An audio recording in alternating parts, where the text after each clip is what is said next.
Welcome back to One Piece Anime Review, Part 10B. This one we're only covering 6 episodes of the series. In case you're probably wondering about the lighting of the video, it's something on my laptop, so don't worry about it. You can still kind of see me fine. Okay. And no, it's not because my room has gotten dark, it's something on my laptop. Okay, moving on from that. This episode, this particular review, I'm only covering episodes 105 to 110. You might be thinking, wait, your last video you did 13 episodes, we're doing only 6? Well, it's a mini arc in the actual Alabasta saga. Yep, it's a mini arc. Starts off with the Straw Hats of Vivi deciding that, oh yeah, we need to go basically take the crocodile. So, go to Crocodile's Bay, where its base operations, which is called a city called Rain Base. And, excuse me. So, they need to go there, and apparently the thing has no water supply, so there's not really much problem with that. So, they say it would take like a day to get there by walking. Yes, walking. I'm thinking, though, that they could find our creature. Nope. Yeah, but they get there pretty quickly, and they get there, and Luffy's like, crocodile, and of course, basically, like, you can't just basically keep shouting his name. So, basically, looking where he is. First, they get some, let's just say some water. They set up a watering hole, and, well, they said that was quite funny. Luffy and Usopp basically are so thirsty, they basically go to this place like, give us some water, please? Like, sure. And just by sheer coincidence, Smoker and Tashigi are sitting right there at the bar just having a meal. And Tashigi's like, why did we come here for? And you suspect, how do you know that Straw Hat's coming here? He says, I have a hunch. And then just by sheer coincidence, Straw Hat comes in within just a minute after him saying that. And then, like, they drink for a while, and then Luffy and Usopp turn to their left, like, oh crap, it's Smoker and Tashigi. And they spit water at them. Of course, Smoke goes after him, and Tashigi has to end up paying the damn bill. Yep, she has to pay the bill. And then Smoker spends a lot of time chasing Luffy across the city. They figure, oh yeah, his base actually is a casino called River Dance. And of course, Luffy gets in looking for Crocodile. And I think it's like the floor manager, but not the building manager, says, man, some rulies. And all of a sudden, Nika Robin shows up. And says, take him to the VIP lounge. And they go there, no problem. Basically, it's just Luffy, Nami, Usopp, Zoro, and Smoker. They all run right in. It's like, oh, left to VIP, right to the pirates. And Luffy's like, we're pirates. We don't need VIP. Goes to the right. Smoker just happens to be right behind them. And then they drop down into a freaking cage. Not just any type of cage, a cage where its bars are lined with sea stones. They say it's from some unknown sea. Yeah, this is later revealed to be Wano. Yeah, Wano is revealed to be the country that created the Sea Stone. How in the world will government got their hands on the Sea Stone? Has never explained in the series. Like, okay, the country has been closed off. That's what they reveal in the current arc. But how in the world they get the Sea Stone? My guess, Kaido must have sold it to them. I don't know. They've never specifically revealed that at all. Yeah. So, Luffy meets Crocodile for the first time, and Vivi is not technically with them. She gets captured by, and here's the thing. What's Sanji and Chopper up to? Well, Chopper is basically in distraction now. Of course, Sanji decides to be Mr. Prince. And, this comes a little bit later, like, okay, and of course the viewers feel that, yeah, I'm going to destroy this country and basically create a new one in this place. And Smoker points out, though, that Nika Robin has got a 70 million berry on her head. They don't reveal the reason for this until Enderos lobby. Yeah, they take that freaking long to find out why she's got a bounty on her head. Excuse me. And the reason is utter stupid nonsense. Of course, in the series, the world government run by a bunch of jerks. Because they like the fact where she's from. That's mainly the reason why.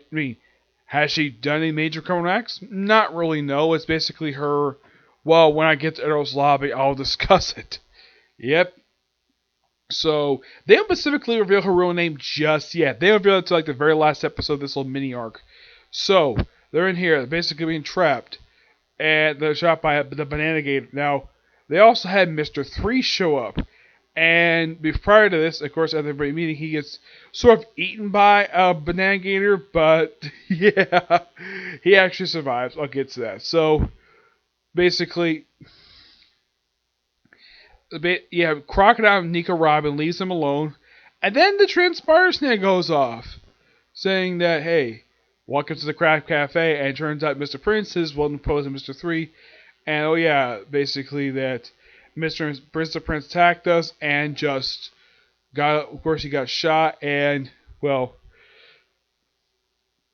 and then we see it look like somebody wearing Sanji's coat, but here's the thing, when Croc gets outside, and Nico easily points out, though, obviously points it out, when they suspect that you're actually Mr. Zero, and he's like, well, only the Frontier agents know I'm Mr. Zero. The billions and millions do not know that I'm Mr. Zero. Yeah, they don't know that at all.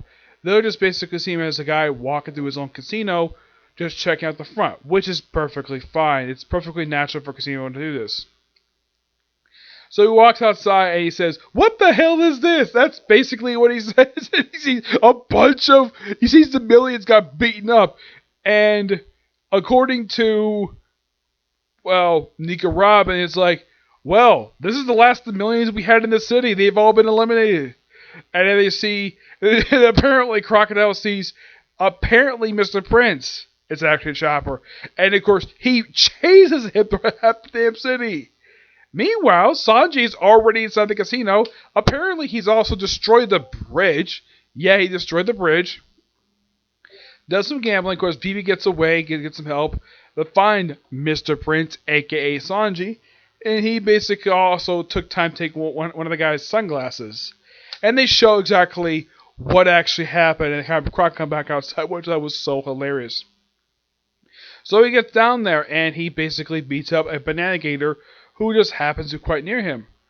And just by sheer coincidence, this is the very same Banana Gator that not only ate the key to the cage, but also apparently the one that ate Mr. 3, who apparently trapped himself in basically a wax ball.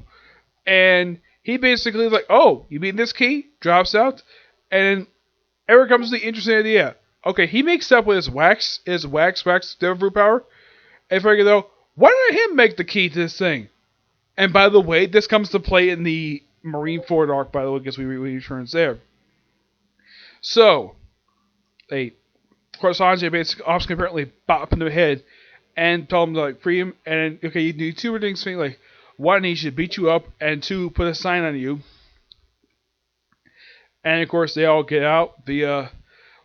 Underground. They basically swim like it's sort of like an underground waterway. They get to the surface now. Sanji brings up Luffy, and then we have Nami come up, Vivi, Usopp, and then we see Zoro apparently carrying Smoker. The reason? Because Luffy told him to.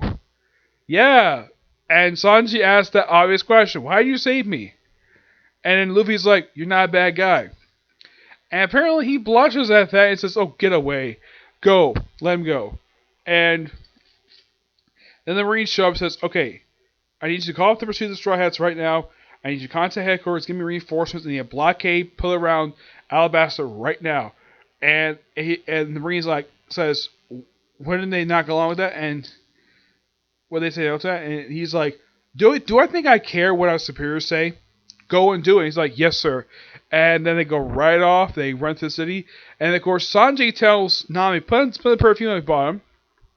He bought her. Like, okay, the reason because Chopper senses a smell. And Chopper evades Crocodile very easily, so apparently he somehow, thanks to Eyelash, the camel, finds a giant crab. A giant sand crab. Oh yeah, thing runs sideways. So, everybody gets on it. And they all race to Alabasta, the capital of Alabasta. Meanwhile, though, we have one of the things of Crocodile's plan to take over the country. We have Mr. 2 posing as Cobra. No, not Cobra from G.I. Joe. The guy's name is Cobra. Yeah, also he disappeared. We also had, before the whole Vivi getting captured by Crocodile, we had Pell one of the big guardians of Alabasta show up. He beats up some of the billions as well, which kudos to him. Don't worry, he comes back next arc. He comes back a little later, and he's perfectly fine. Yeah, always great to see this guy. That guy is an awesome character. Then pretty much like they leave the city, and then we see like a Hook grab Vivi. Yeah, it's Crocodile, and then Luffy's like basically just jumps up, picks Vivi up out of the Hook, throws it back, and throws it back. I think it's Zoro. Go on, I'll meet you up later. And then we have the first round of fight between Crocodile and Luffy. Which, oh yeah, this will take 3 minutes. Very long 3 minutes.